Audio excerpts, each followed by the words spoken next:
Young fan हाईदे park की तरफ इस बार आए हुए हैं। अस्सलाम वालेकुम, एक बार फिर आपका दोस्त आपका भाई मोहम्मद आरिफ सूर। देख सकते हैं एक बार फिर हम खूबसूरत जगह पे, पानी भी है, सरसब्ज आपको हर जगह नज़र आ रहा होगा। बैठते हैं पीसफुल जगह पे, आप लोगों से बातें करते हैं, आप लोगों को जगह दिखाते हैं और आप लोगों के साथ आज एक और नई स्टोरी शेयर करेंगे। हमेशा की तरह आपको मोटिवेट रखेंगे। फिर हमारे साथ बने रहिएगा, कनेक्ट कीजिएगा और पसंद आए तो लाइक भी कर दीजिएगा और इस सब्सक्रिप्शन का बेल आइकन भी दबा दीजिएगा।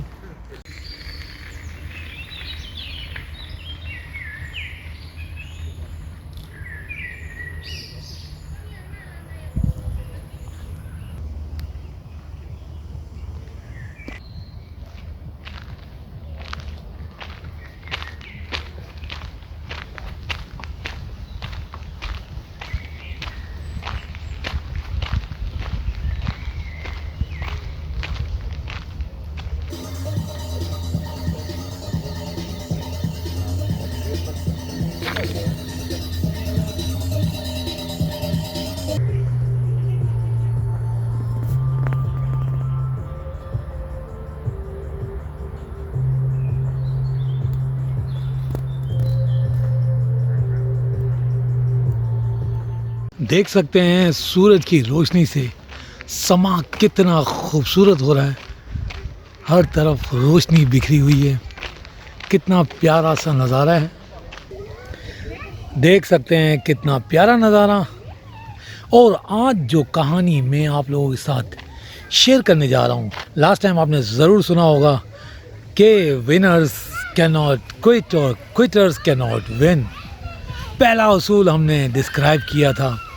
ये कोई रिमोट से शिप चला रहे हैं, छोटी सी बोट, कितनी प्यारी लग रही है, देख सकते हैं। और वो चलाने वाले यहाँ हैं मेरे ख़्याल में, ये इसको चला रहे हैं। जी हाँ, देख सकते हैं। जी हाँ, तो पहले उसूल के बाद याद रखिएगा, अगर आपके पास बर्निंग डिज़ायर है तो ये मत समझिएगा कि आप कामयाब हो चुके हैं। उसके साथ कई और उसूल हैं जो आपको अपनाने होंगे। याद रखिएगा, जो एडविन सी बार्न्स की जो हमने कहानी सुनी थी उसमें यही था कि कुछ भी ना हो, एक बर्निंग डिज़ायर हो, उसके साथ डिसीशंस हो, उसके साथ कंसिस्टेंसी हो, तो आप बहुत से और उसूल अगर उसके साथ शामिल हों तो आप कामयाब ज़रूर हो। अगर किसी के पास दौलत हासिल करने के तमाम मौके भी मौजूद हो, तमाम जितनी ज़रूरत चाहिए वो भी मौजूद हो और माली दौलत भी मौजूद हो, फिर भी क्या वो कामयाबी या दौलत हासिल कर सकता है? ज़रूरी नहीं है। आज हम उसके अपोजिट कहानी सुनते हैं, जो लास्ट टाइम अगर आपने नहीं देखी तो ज़रूर देखें। यूट्यूब पे मैंने अपलोड कर दी है, ये दूसरा हिस्सा है। आज हम बात करेंगे आर्यू डार्बी और उसके अंकल की। आर्यू डार्बी और उसका अंकल को सोने की तलाश की इतनी खपत पड़ गई थी कि उसने जैसे तैसे करके एक छोटी सी कान खोदने का लाइसेंस हासिल कर लिया। आर्यू डार्बी का जो अंकल था वो शायद जो थिंक एंड ग्रो रिच को बदल के उसने डिग एंड ग्रो रिच का फार्मूला शायद अपनाना चाहा, लेकिन शायद वो भूल चुके थे कि तारीख़ इंसानी में जितनी दौलत इंसान के जहन ने कमाई है, उतनी दौलत आज तक किसी ज़मीनी कान से बरामद नहीं हुई। लेकिन ये खपत इस तरह थी कि कोलोराडो के इर्द गिर्द में उसने एक ज़मीनी कान खोदी और वहाँ पर उसको कुछ साइंस मिले सोने के। वो ये देखकर ही उसका एक नमूना जांच के लिए भिजवा दिया और जैसे ही उसका रिज़ल्ट आया तो उसमें यह आया कि शायद ये कोलोराडो की सबसे बड़ी कान सोने की हो सकती है। और उनके दिमाग में यही सवाल चल रहा था कि इतनी दौलत हमें हासिल हो जाएगी कि जितना भी इसके ऊपर जो इन कान खोदने के लिए जो मशीनें वगैरह चाहिए उसके लिए अपने गांव की तरफ गए, सब मशीनों के लिए सामान और सब हासिल किया, कई दोस्तों से उधार लिया, रिश्तेदारों से उधार लिया। लेकिन आर.यू. डार्बी एक जवान लड़का था और उसके इस मेहनत को देख के लोगों ने बहुत सा पैसा उसको उधार दिया। उन्होंने सब मशीनें वगैरह लेके जब वो साइट पे पहुंच गए, खुदाई शुरू कर दी, तो वो असरात नज़र आना शुरू हो गए थोड़े से। लेकिन करते करते करते उनकी उम्मीदें भी बहुत बढ़ने लगी। लेकिन जैसे तैसे वो नीचे जाते गए, वैसे वैसे वो सोना गायब होता गया। और एक वक्त ऐसा आया कि जैसे वो लोग कहते हैं कि गधे के सर से जैसे सींग गायब हो जाते हैं, ऐसे उस ज़मीन से सोना गायब हो गया। उन्होंने और मज़ीद खुदाई की, लेकिन उसका कहीं पता नहीं चला। अब वो थके हारे सब मशीनें कबाड़िए को बेच के वो अपने शहर की तरफ चले गए। कबाड़िए अमूमन जो है वो ज़्यादातर बेवकूफ़ होते हैं, लेकिन जिस कबाड़ी को इन्होंने उस जगह पे मशीन बेची वो शायद बेवकूफ़ ना था।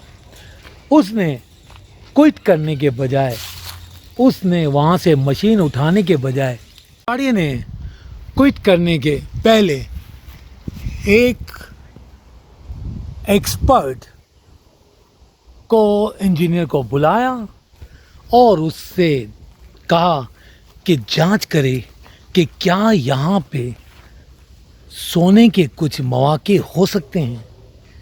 वो बहुत सीनियर इंजीनियर ने जब जांच की तो उसने कहा यहाँ पे सोना हो सकता है, क्योंकि जो इनके मालकान थे उनको शायद फोर्ट लाइन का पता नहीं था।